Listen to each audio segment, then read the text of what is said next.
Series combination में net resistance total आपको R1 plus R2 plus R3 के format में ऐसे आपको मिलने वाला है।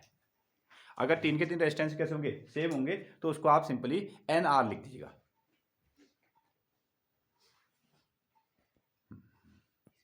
ओके, तो क्वेश्चन ये है कि हम पैरेलल कॉम्बिनेशन क्यों करेंगे। जैसे हमारे पास में जो रेजिस्टेंस की वायर हैं, वो क्या है, फिक्स है, वो फिक्स हैं। जैसे अगर आपको हाफ ओम रेजिस्टेंस चाहिए, 0.5 ओम रेजिस्टेंस चाहिए, लेकिन हमारे पास तो तार क्या है, 1 ओम का है, ठीक है, 1 ओम 1 ओम 1 ओम 1 2 3 4 5 इस तरीके से वायर पड़े हैं। तो हम कैसे जोड़ेंगे उसको, या तो हम उसको सीरीज में जोड़ेंगे जिस तरीके से उसका आंसर जितना हमको चाहिए उतना आ जाए, या हम उसको क्या करेंगे, पैरेलल में जोड़ेंगे। अब पैरेलल कॉम्बिनेशन को हम किस तरीके से लिखते हैं, तो हमने क्या किया, जैसे फर्स्ट ऑफ ऑल एक रेजिस्टेंस का वायर ये हो गया, दूसरा ये हो गया, और साथ में तीसरा रेजिस्टेंस का ये वायर हो गया। हमने इसको, ठीक है, पैरेलल फॉर्मेट में ले लिया। पैरेलल फॉर्मेट में हम इसी तरीके से इसको जोड़ते हैं।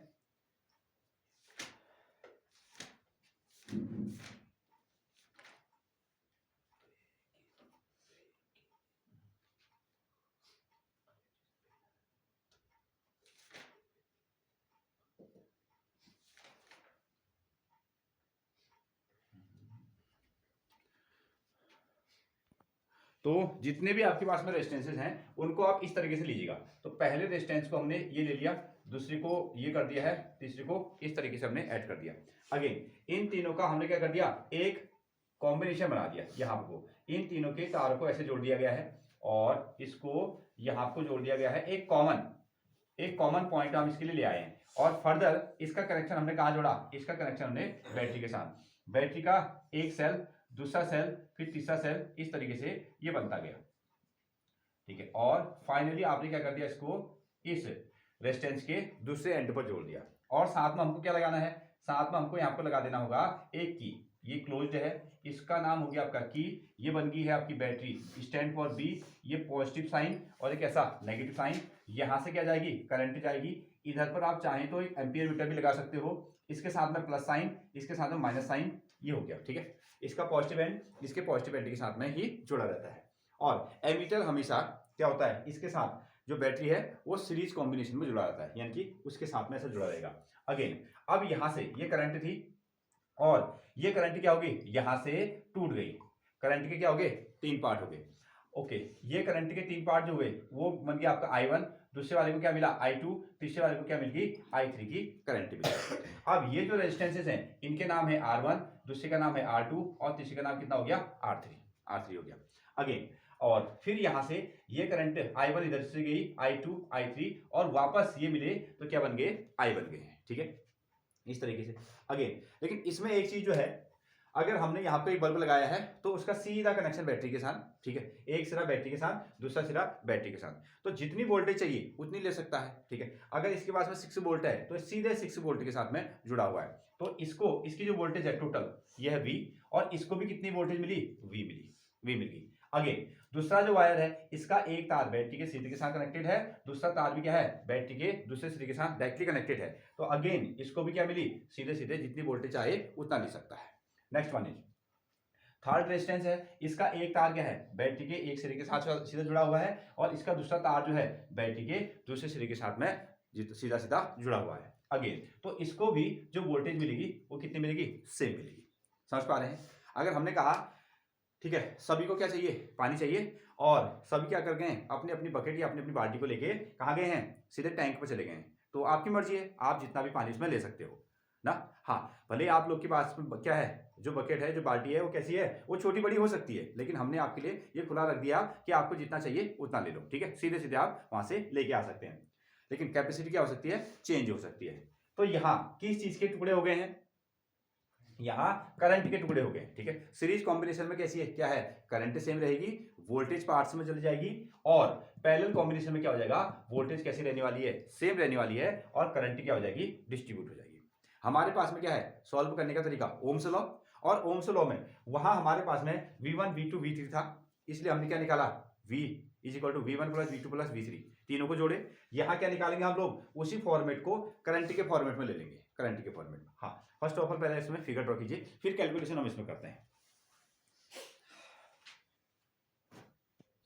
तो इतना आपको पता चल गया कि R1 R2 ना, यहाँ आपको R1 comma R2 comma R3 are resistances, ये क्या है, ये हो गया आपके रेजिस्टेंसेस हैं, रेजिस्टेंसेस। और I, यहाँ I क्या होगी, I होगी आपकी करंट, I क्या है, करंट है, जो कि कैसी रहेगी, सेम रहेगी, ठीक है। ये आपको आप नोट कर सकते हैं, सेम एवरीवेयर ना, सेम एवरीवेयर, ये हर जगह पर आपको क्या मिलने वाली है, सेम करंट मिलने वाली है। और साथ में क्या है, V1 comma V2 and V3, V3 are potential differences ना, पोटेंशियल डिफरेंसेस, इनको हम क्या कह सकते हैं, पोटेंशियल डिफरेंस कह सकते हैं अक्रॉस, ठीक है, across R1 comma R2 and R3, R3 के पास में R1 R, ये तो लिखने का तरीका हो गया, ठीक है। V1 V2 V3 जो है पोटेंशियल डिफरेंस है किसके तहत, R1 R2 और R3 को मिलने वाले पोटेंशियल। अगेन नाउ हम यूज करते हैं बाय ओम्स लॉ, ठीक है, by Ohm's law, Ohm's law. हमारे पास में ओम का नियम क्या कहता है, V is equal to I R, ये हमारे पास में जनरल फॉर्मूला हो गया, ये हमारे पास में जनरल फॉर्मूला है, ओके। अब हम इसको क्या करेंगे, कहाँ को लगाने वाले हैं, ठीक है, पहले रेजिस्टेंस पर हम काम करने वाले हैं, और या तो हम V के फॉर्मूले में लिखेंगे फॉर्मूले को, या तो R के फॉर्मूले में लिखेंगे, या I के फॉर्मूले में लिखेंगे, ठीक है। यहाँ क्वेश्चन में इसमें जो करंट है उसके पार्ट्स हो रहे हैं, तो मैं इस फॉर्मूले को किसके फॉर्मूले में लिखता हूँ, I के फॉर्मूले में लिखता हूँ, ठीक है। सो करंट, तो यहाँ नोट, ठीक है, करंट I1 इन रेजिस्टेंस, जो आपके पास में रेजिस्टेंस है, इन रेजिस्टेंस R1 के पास में, तो करंट जो I1 है वो रेजिस्टेंस R1 के पास में कितनी पहुंच रही है, दैट इज, इसको लिख दो। तो ये फॉर्मूले को अगर हम मॉडिफाइड करें तो क्या लिखेंगे, I is equal to V upon R, I is equal to क्या लिखा जाएगा, V अपॉन R, ये लिखा जाएगा। अच्छा, अब पहले वाले के लिए यूज करोगे तो करंट की वैल्यू कितनी होगी, I1, और वोल्टेज कितनी है, V, और रेजिस्टेंस कितना हो गया, R1, ये हो गया आपका इक्वेशन नंबर फर्स्ट। इसी तरीके से सिमिलरली अब दूसरे वाले पोर्शन, इस वाले पोर्शन के पास में कितनी करंट पहुंचेगी, I2, ठीक है, पोटेंशियल कितना मिला इसके पास में, अगेन V, इसका रेजिस्टेंस कितना हो गया आपका R2, ये आ गया इक्वेशन नंबर 2, ऐसा बना सकते हैं। अगर तीसरे वाले पोर्शन पर हम जाएं, तीसरे वाले रेजिस्टेंस के पास में करंट कितनी मिलेगी, I3, इसके पास में पोटेंशियल कितना आया, वो V है, और इसका रेजिस्टेंस कितना हो गया आपका R3 हो गया, R3, ठीक है। हाँ, हमको क्या करना है, हमको टोटल करंट बनानी है, टोटल करंट, तो हमने यहाँ क्या लिख दिया, total current in the circuit, इस सर्किट में जो टोटल करंट होगी वो क्या होगी, I होगी। और I कैसे मिलेगी आपको, ये जो करंट I यहां से जा रही थी, I1 I2 I3 में टूट गई, फिर वापस क्या बन गई, I बन गई है, तो I क्या बनी, I1 प्लस I2 प्लस कितना, I1 plus I2 plus I3, ठीक है। So again I is equal to, I1 की वैल्यू रख दो, कितना आया, V अपॉन R1, इसको हमने लिखा V upon R1 V upon R2 plus कितना, V अपॉन R3 के फॉर्मेट में हमने इसको लिख दिया। इसमें आपको V कॉमन दिख रहा है, तो हम ऐसा करते हैं, V को क्या करते हैं, बाहर ले आते हैं, तो कितना मिला, 1 upon R1 plus 1 upon R2 plus कितना, 1 अपॉन R3, ठीक है। इक्वेशन नंबर 1 2 ये आपके इक्वेशन नंबर 3 है, और इसको आप लीजिएगा इक्वेशन नंबर 4, इतना नोट करें, इक्वेशन नंबर 4। तो अगेन हमने आपसे कहा कि आप ऐसा करो, इधर ध्यान दीजिएगा, हमने कहा कि आप ऐसा करो, 10 लीटर का पानी लेके आओ, ठीक है, 10 लीटर का पानी। तो आपने क्या किया, आपने अलग अलग बर्तन उठा दिए ना, एक आपके पास में 5 लीटर का था, एक आपके पास में 3 लीटर का था, और एक आपके पास में क्या था, 2 लीटर का था। ऐसे आप भर के लेके आए, और टोटल कितना हो गया, 10 लीटर हो गया, यानी कि 10 लीटर आपने पानी को जमा कर दिया। अब ऐसा भी तो हो सकता था, आपके पास में 3 बर्तन अलग अलग ना होके क्या हो सकते थे, एक 10 लीटर का बर्तन भी हो सकता था, ठीक है। वो भी क्या करता, उतना ही पानी लेके आता जितना कि आप 3 चांस में लेके आए। तो अगर हम ऐसा करते, अगर हमारे पास में जितना रेजिस्टेंस हमको चाहिए, अगर हमको 1 ओम का रेजिस्टेंस चाहिए, और हमारे पास में 1 ओम का रेजिस्टेंस का तार पड़ा है, हम उसको सर्किट में लगा देंगे, हमारा काम बन गया ना। अगर हमको 5 ओम रेजिस्टेंस चाहिए, हमारे पास में 5 ओम रेजिस्टेंस का तार पड़ा है, 5 ओम रेजिस्टेंस का तार पड़ा है, तो हम सीधे सर्किट में 5 ओम रेजिस्टेंस का तार लगा के जो हमारी रिक्वायरमेंट है उसको पूरा कर लेंगे।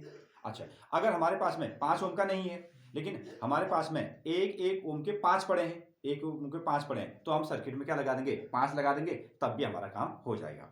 तो अभी हमारे पास में अलग अलग थे, अगर इसकी जगह पर ऐसा होता ना, ये जितना हमको ये सम बना के दे रहे थे उसकी जगह में ऐसा हो जाता कि एक ही तार होता जो हमारी रिक्वायरमेंट को क्या कर देता, पूरी कर देता, जो हमारी रिक्वायरमेंट को क्या करता, पूरी करता, तो वो भी ये काम करता ना। हाँ, तो ये बैटरी के साथ हम इसको जोड़ दे, इसका रेजिस्टेंस कितना होता आर, और इसके मिलने वाली वोल्टेज कितनी होती, वी होती। ठीक है, इसका काम भी जो तीनों ने काम किया वही काम क्या कर देता, सिंगल रेजिस्टेंस भी काम करता।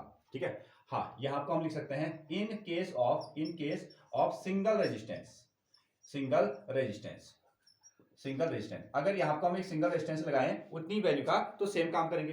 तो इसको मिलने वाली वोल्टेज, ठीक है, इसके लिए फॉर्मूला सेट कीजिएगा। इसको मिलने वाली करंट कितनी होगी, आई, इसको मिलने वाली करंट कितनी हो जाएगी, आई, इसको मिलने वाला वोल्टेज कितना हो जाएगा, वी, और इसका रेजिस्टेंस कितना हो जाएगा, आर, आर हो जाएगा। इसको हमने क्या लिखा, इक्वेशन नंबर लिख दिया आपका 5, इक्वेशन नंबर 5। जो इन तीनों ने काम किया वो क्या कर दिया, इस सिंगल रेजिस्टेंस ने आपको काम करके दे दिया। तो इसका मतलब क्या हुआ, इन दोनों की वैल्यू कैसी हुई, सेम सेम। ठीक है, हाँ सेम हुई। सो हम लिखने वाले हैं इक्वेशन, हाँ नोट डाउन, इक्वेशन 4 एंड 5। तो इसको हम लिखने वाले हैं, नोट भी करते रहे, इक्वेशन 4 एंड 5, 4 एंड 5 दोनों को हम ऐसा कर लेते हैं, आमने सामने रख लेते हैं। तो आई की वैल्यू v अपॉन कितना आया, r, और इसको आपने क्या लिखा, v that is 1 upon r1 plus 1 upon r2 plus 1 upon कितना, r3। इस तरीके से आपने इसको रखा। इसमें से आप क्या कर दो, इस v से v को कैंसिल आउट कर दो, और यहां से कितना मिल गया, 1 upon r that is 1 upon r1 plus 1 upon कितना r2 प्लस 1 अपॉन कितना r3। और इसको हम आपको टोटल लिख लेते हैं या इक्विवेलेंट लिख लेते हैं। इसको आप R टोटल लिखो या R इक्विवेलेंट लिख दो, ऐसा भी आप इसको कर सकते हो, R टोटल और R इक्विवेलेंट, R टोटल और R इक्विवेलेंट।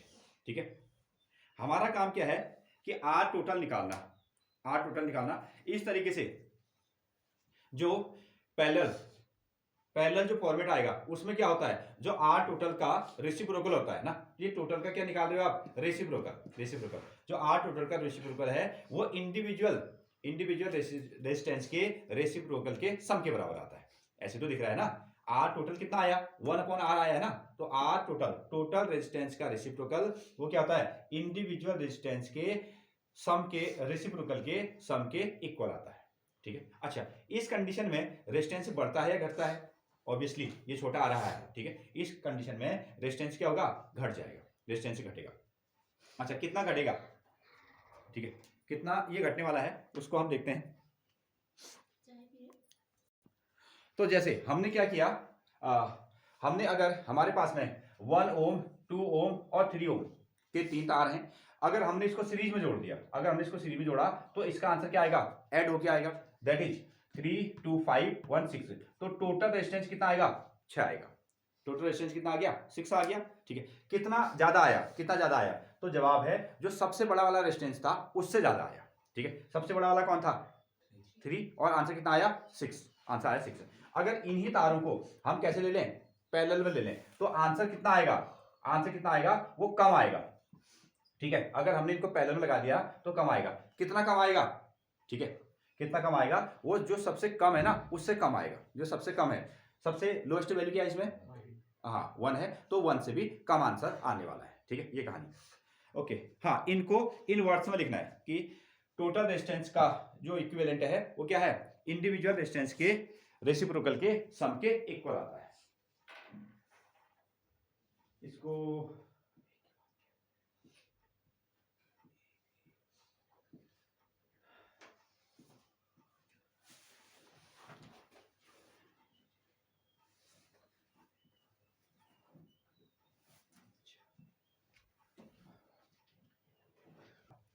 हमने इसमें सिंपल फॉर्मूला बनाया था कि अगर सारे के सारे रेजिस्टेंस कैसे हो, सेम हो, सारे के सारे रेजिस्टेंस कैसे हो जाए, सेम हो जाए, तो तब आप इसको कैसे निकालोगे, R total is equal to R total ना, ये हमारे पास में फॉर्मूला है। और यहाँ हमारे पास में क्या आ गया, जो R1 की वैल्यू है, जो R2 की वैल्यू है, जो R3 की वैल्यू है, वो सभी कैसे हैं, सेम रेजिस्टेंस रखते हैं, उन सबकी वैल्यू कैसी है, सेम। तो हमको R1 R2 R3 रखने की जरूरत नहीं है, तो हमको क्या करना पड़ेगा, R इसकी जगह में भी क्या, R इसकी जगह में क्या रख देंगे हम लोग, R रख देंगे।